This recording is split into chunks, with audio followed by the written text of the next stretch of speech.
Hello makers and welcome back to Spectiva Studios. Now this week I want to deal with something that is a challenge to me and to a lot of artists, and that is forgetting what I was doing. So here's the challenge. Recently going through my studio and finding one of my paintbrush washing cups, something that looks not unlike this mason jar that I commonly use, and you know what? I forgot to take the brushes out and everything dried. I think this one's actually still stuck to the bottom.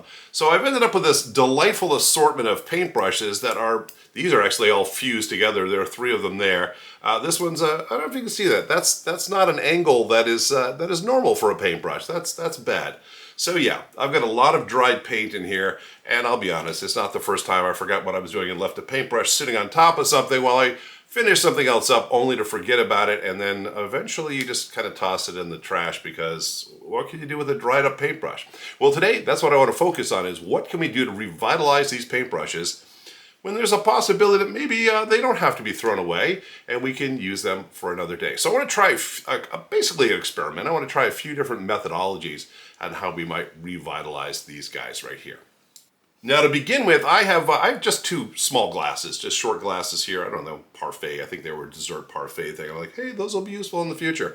Because, you know, if you're an artist, you're kind of a hoarder too, it turns out. I know, weird. But it allows you to say, what can I do now that I have these? And I'm going to try two different products. One that you're already very familiar with, most likely in some point of your life, and that is isopropyl rubbing alcohol. Now again, this is a solvent.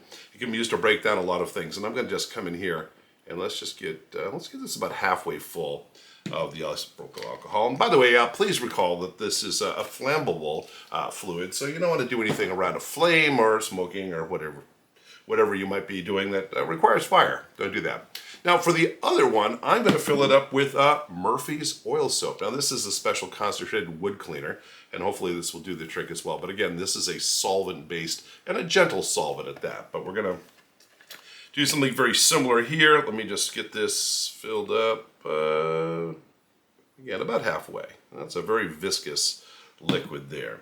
Now the objective is we're gonna have to take our brushes, put them in the required substances here, and then it's just a matter of waiting. What I'm gonna do is I'm gonna wait for a couple of hours. I'll come back and show you what the results are gonna be. Welcome back. Now our brushes have had an opportunity to sit in their various solutions for a couple of hours now, and I wanted to come and explore this, and just to kind of share with their Murphy's oil soap, it's gotten very cloudy. There's some strings of definite pigment in here, and I think by the time these dried out, black was the primary color in here, so it's become a little bit more challenging. Within the alcohol, it has turned kind of a big pink color of sorts, and but again, the bristles look like they've revitalized, which was the thing. These are very stiff. And frankly, nothing was going to be used to paint with these ever again. But if we take them out, and it's very viscous, gooey. But if I grab a piece of paper towel here and kind of wipe some stuff off, it is pulling paint off of the casing around the brush as well as the brush. Now, it might need to take a few dips in here to really make this work. But I'm starting to see the brush is coming back beautifully, and I suppose if I run this through some water I can get a little bit closer. Now one of the things, by the way, I will mention, and I've mentioned this in a previous video, is that you don't want to soak your brushes in water for a long period of time like this brush. And I don't know if you can see that very well, but there's a huge split running down the wood because this wood at some point expanded so dramatically that it basically just busted itself. So yeah, this is probably not long for this world anyway, because the paintbrush will fall off before long. But anyway, the point simply is we can revitalize the bristles, and especially when we're dealing with some of the smaller, I have a pointing brush, which I bought specially so I would be able to do this, and be very disappointed if I lost that. And look at that. I don't know if you can see that, but the point has come back beautifully. All the dried paint has left it. Again, I need to run these through some water to get a little bit more refined. And the same thing with this, just this tiny brush. This tiny brush is giving us it's back. It's back. It's ready to do it, and I can clean off, again, some of the gunk. So, you know, mea culpa. Yeah, don't leave your brushes sitting in a thing of water for a couple of weeks, because it's not going to do them any good. And once the water evaporates, even worse. Now, that's working with the Murphy's oil soap. And by the way, what a great tip. That's a great thing to know about. How about the rubbing alcohol? And again, similar kind of thing. Let me get a fresh piece of paper towel to play around with here. And as I pull this out, again, a similar type of thing. This brush has got a split in it because it was sitting in water for too long. But if I come in here, you can start to see again that I'm able to get some of this broken down paint out of the brush. It's really coming off onto my paper towel, which is fantastic news, because more in the paper towel means less in the brush itself. And it's probably going to need a little bit of scrubbing with water, but I've got full flexibility, which this did not have before. Not even close. And this one here, well, let's see. Oh, that's still, again, there's still a fair amount of pigment in the brush, but as I kind of work it through.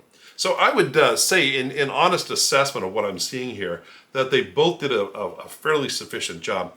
It seems to me like the Murphy's Oil Soap may have done a deeper clean. But both of them have brought the brushes back to life, which is what my overall objective. And remember, we had our very weirdly bent brush. I don't know if you can see that.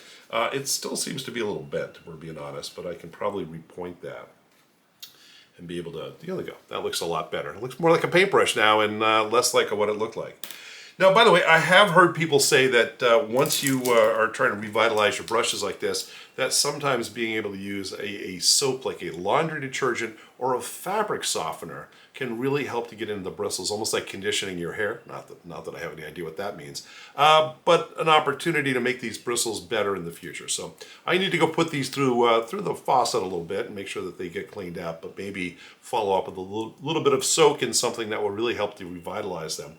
Would be perfect. But the good news is these brushes, which were destined for the garbage can, are now going back into my collection of goodies, and I can use these for a future project. So really happy about that.